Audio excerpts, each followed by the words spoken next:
أعوذ بالله من الشيطان الرجيم وقلنا من بعده لبني إسرائيل اسكنوا الأرض فإذا جاء وعد الآخرة جئنا بكم لفيفا صدق الله العظيم. Bapak Ibu jamaah sekalian dimuliakan Allah Subhanahu wa taala. Sebenarnya salah satu yang membuat saya bergembira Suratul Isra. Suratul Isra mulai dari ayat 1 sampai ayat 7, 8, dan juga di ujung Suratul Isra mulai dari ayat 100, 101, 102 sampai terakhir 111. Saya mohon jamaah sekalian mempelajari, mendalami dua surah yang tertanam di dalamnya banyak berita gembira. Pertama Suratul Isra, yang kedua Suratul Saf.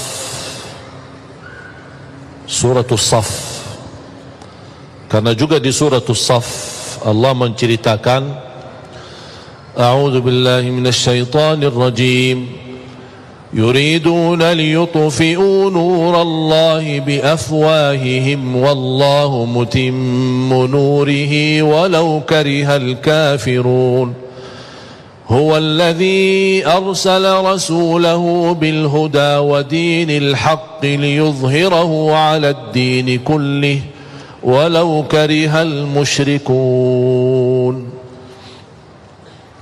Allah Subhanahu wa taala memberikan jaminan seberapapun upaya mulut mereka, perjuangan mereka, kekuatan mereka untuk memadamkan cahaya Islam pasti akan gagal. Dan Allah menyempurnakan cahaya Islam di muka bumi walaupun orang kafir membencinya.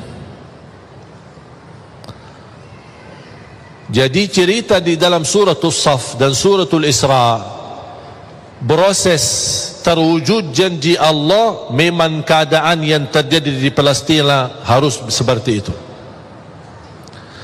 Karena Rasulullah sallallahu alaihi wasallam bersabda di hadis yang diriwayatkan Imam Ahmad dalam musnadnya, la taqumus sa'ah hatta taqtatila al-yahud wal muslimun.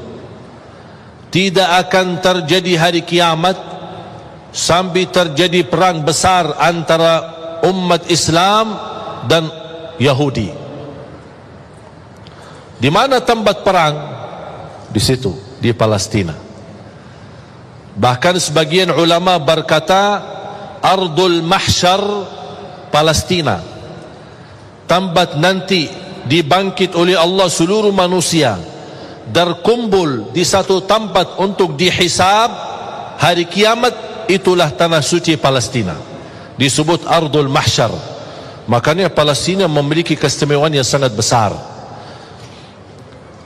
Nabi Isa alaihissalam akan turun ketika juga datang Al-Imamul Mahdi bersama Nabi Isa ke Palestina. Dan Nabi Isa justru mendorong Imam Mahdi untuk menimami umat Islam di saat itu.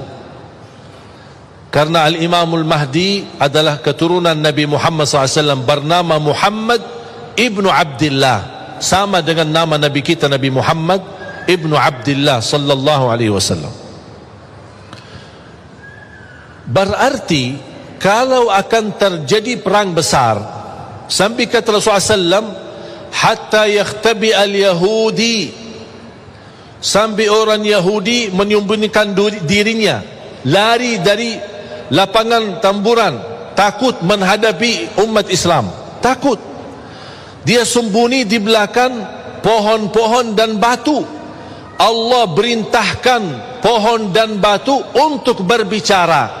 Pohon dan batu nanti di negeri Palestina akan berkata, hei orang Islam, hei orang Muslim, ke sini, kemari ada di belakangku orang Yahudi lagi sembunyi. Kata Rasulullah SAW, kecuali satu pohon bernama Al-Gharqad. Mengapa tidak bisa bicara pohon itu? Kata Rasulullah SAW, فَإِنَّهُ مِنْ شَجَرِ يَهُودِ, karena pohon itu adalah dari Yahud, yang ditanam oleh Yahudi. 3 minggu yang lalu saya berada di Palestina, dan saya sengaja keliling mencari pohon Al-Gharqad itu. Ada enggak? Ternyata ada, dan diberi perhatian oleh pemerintah Israel di sana, dan ditanam banyak. Oh, ternyata mereka tahu kebenaran Islam. Kalau tidak percaya, buat apa dia tanam pohon itu? Buat dipakai untuk membela dirinya. Dan tidak akan mungkin terjadi perang besar umat Islam menghadapi Yahudi kecuali kalau mereka semua terkumpul. Nanti di saat itu, kumpul dari negara mana? Datang berhijrah ke tanah suci Palestina. Memang ujiannya, penerbangannya apa? Diambil rumah kita, penerbangannya dikuasai masjid kita, penerbangannya dibunuh anak kita. Itu semua penerbangan. Buat apa? Supaya mereka terkumpul di situ. Semua Yahudi dari seluruh dunia kumpul di sana. Kalau sudah terkumpul, tidak ada yang tersisa di luar, terjadilah perang besar. Karena umat Islam nanti akan mampu menghabiskan semua Yahudi.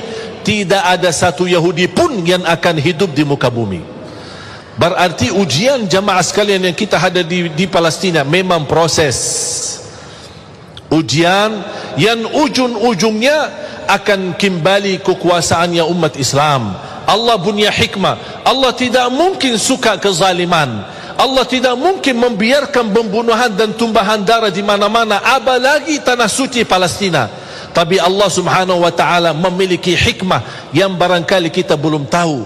Tapi nanti di akhir zaman, dan itu tanda-tandanya sudah semakin dekat. Saya tidak bisa berkata 1 tahun atau 2 tahun. Tapi salah satu kemuliaan yang saya bisa merasakan kegembiraan dan kebahagiaan, khususnya masyarakat Indonesia sudah menilai positif dan menilai tanda yang sangat baik bagi rakyat Palestina. Rakyat Indonesia sudah bisa membanggakan dan mewakili umat Islam di seluruh dunia, membuat rakyat Palestina senang dan rakyat Palestina mau berjuang. Selama ini batah semangat karena tetangga lingkungan mereka, negeri Arab, tidak memberikan dukungan, apalagi pemerintah mereka. Tapi ternyata rakyat Indonesia mewakili umat Islam sedunia untuk memberikan perhatian dan perjuangan, membuat rakyat Palestina berterima kasih banyak kepada rakyat Indonesia. Dan ini menurut saya kemenangan yang sangat luar biasa yang kita dapatkan, yang tidak dirasakan oleh orang lain. Makanya kita harus bergembira, berbangga, dan terus berjuang. Walaupun kita tidak berkesempatan bisa ke sana, tapi kita berjuang untuk mendoakan mereka, membantu mereka, upaya, daya, dana, segala kemampuan. Buat apa? Karena kita akan menjadi di hadapan Allah, berjuangan kita menjadi saksi baik untuk tanah suci Palestina. Tidak akan terlupa. Ketika saya ke sana, saya menyebutkan diri saya bukan dari Madinah, tapi saya sebut diri saya dari Indonesia. Langsung oleh orang masyarakat Palestina dan di Masjidil Aqsa, Masya Allah Indonesia, I like Indonesia, saya suka Indonesia. Kapan saya bisa ke Indonesia? Bahkan saya menemukan banyak anak-anak dan anak-anak yatim malah bisa berbahasa Indonesia. Saya tanya, dari mana? Ini banyak orang Indonesia suka kemari. Saya bertanya sama dubes Indonesia yang berada di Jordan, Amman. Beliau berkata setiap tahun berkunjungan dari Indonesia ke Palestina 70.000. Saya bilang insya Allah ke depan jangankan 70.000, insya Allah 7 juta dari Indonesia akan berkunjung ke sana. Semakin kita sering ke sana, ke tanah suci, itu yang akan membuat hati mereka bergetar dan ketakutan. Kita hanya bisa membela dan membantu mereka dengan kita silaturahim, kita doakan dan kita membantu. Semoga insyaAllah ini amalan kita semua menjadi saksi baik di hadapan Allah Subhanahu wa ta'ala.